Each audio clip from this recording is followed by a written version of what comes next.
So yeah, John's not kidding, and he's a stalker. And yeah, it was hilarious, right? Because I'm trying to catch a bus to New Hampshire, and he goes into John mode, which I now know him, and he's like, 100 million questions, and what's going on? I'm like, sorry, dude, I got to catch a bus. And then I missed the bus, and John's like, hey, seriously, this is no lemonade stand. What we're doing is a pretty big deal. I'm like, all right, I'm in. And then we saw each other a few hours later, and he's taking pictures of me up in New Hampshire, and I'm like, okay, this guy's taking pictures of me now. And it's 2 hours later, we were just in Vancouver. So hilarious. So yeah, I play a game called Murderball, and they've changed the name to wheelchair rugby because it's hard to get people in the hospital to play Murderball. So I'm going to share a little bit about my story, and the root of the story is through sport and community brings health, and it's bringing health now to people all over the world in different variations. So we're going to start with my son. My son, his name's Avery, and I'll have these conversations with him once in a while, and he's been playing wheelchair rugby with me for several years in the outside the garage, and he's been to 3 Paralympics now, and it's just normal for him. And yesterday I said, Avery, if you're going to have a disability, what do you think? Which one would you pick? And I'm like, single leg amputee, or how about like Zach, how about no fingers, half a thumb, and no legs, or like me, a quadriplegic that is doing all right, my hands work. And he's like Zach, Dad, because then I could play sled hockey, I could play wheelchair rugby, and I could play wheelchair basketball. And I'm like, awesome. I have an 11-year-old able body that is interested in being an amputee. And this is a conversation we've had for years, and it's also been something that I've been just visually watching. And by the way, my daughter, I'm like, what do you think? What disability? And she's like, I do ballet, Dad. I'm all set. I'll never dance again. So, and it leads me to why does he think like this? So what's the key, And this is common across the board. There's a lot of us, and Tomo's here, and it's like, hey, would you go back to being able-bodied?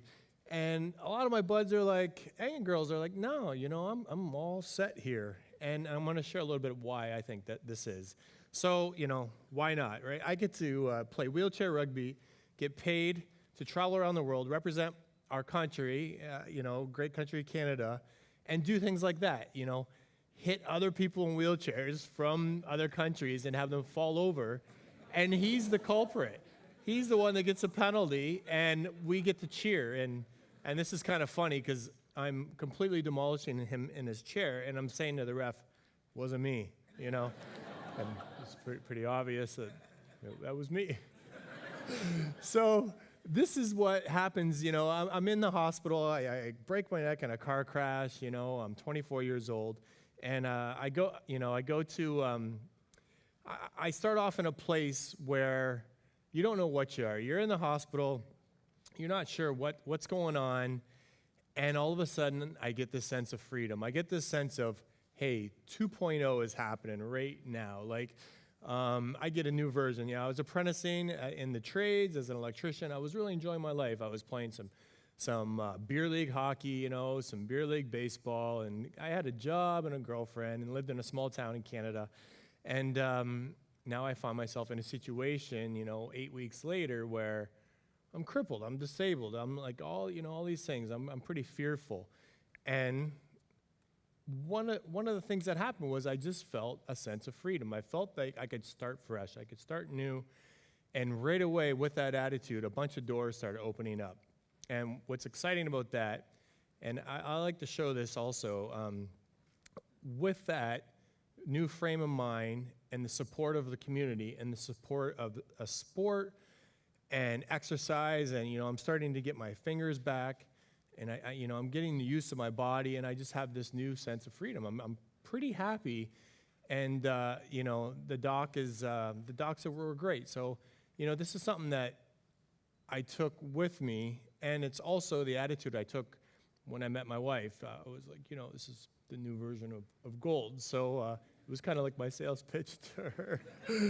So, I had a couple of meetings, but I really cherished my time in spinal cord rehab. The friends I made there are friends for life, and we shared a moment where there was some, and there's documentation on post-traumatic growth. And post-traumatic growth happens. And that's part of why I think my son wants to be in a chair. It's this lifestyle, this living of being free and comfortable with yourself.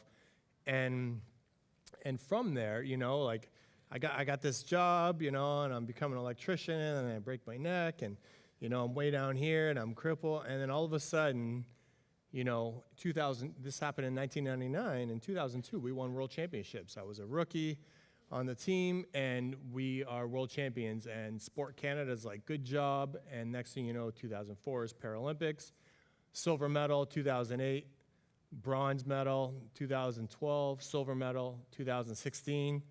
I'll show you what happened in 2016 shortly here.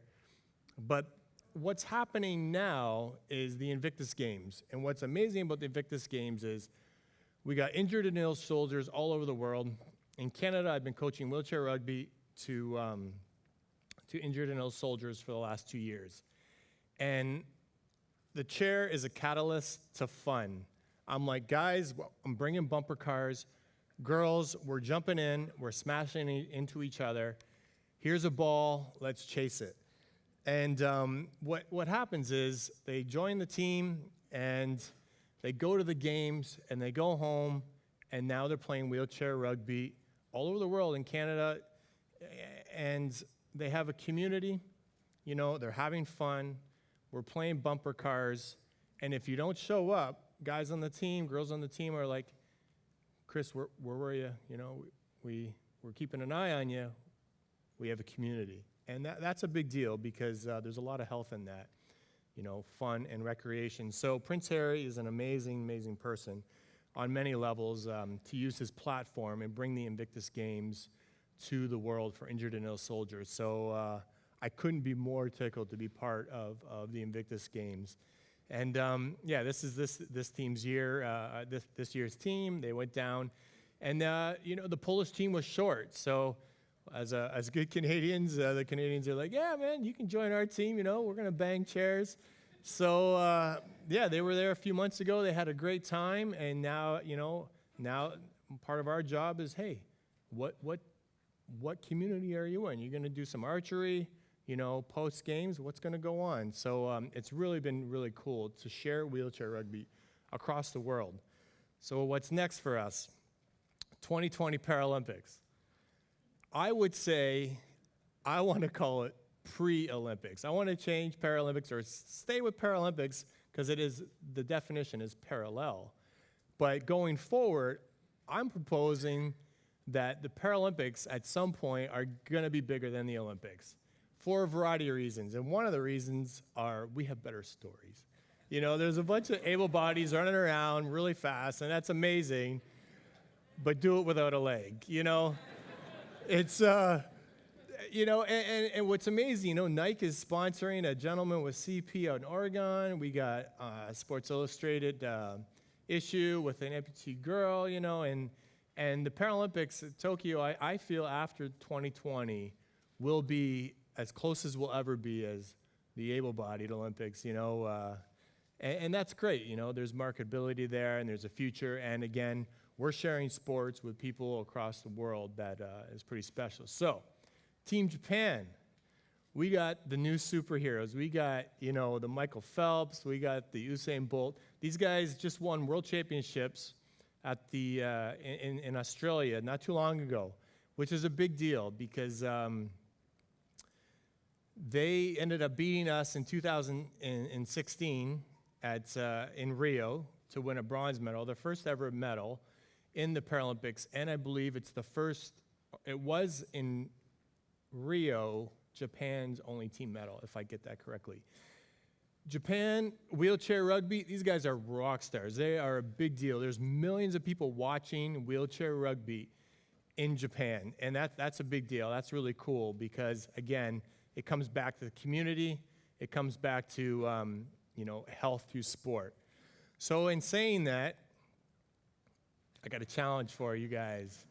So on these cold winter nights, you're thinking of what you want to do and you're looking for some fun, go online, find your local little amusement park that offers bumper cars, and feel like a kid again, and bring a ball and throw it around, and if they ask you what you're doing, you're playing Murderball. And that's all I got. Thanks for coming.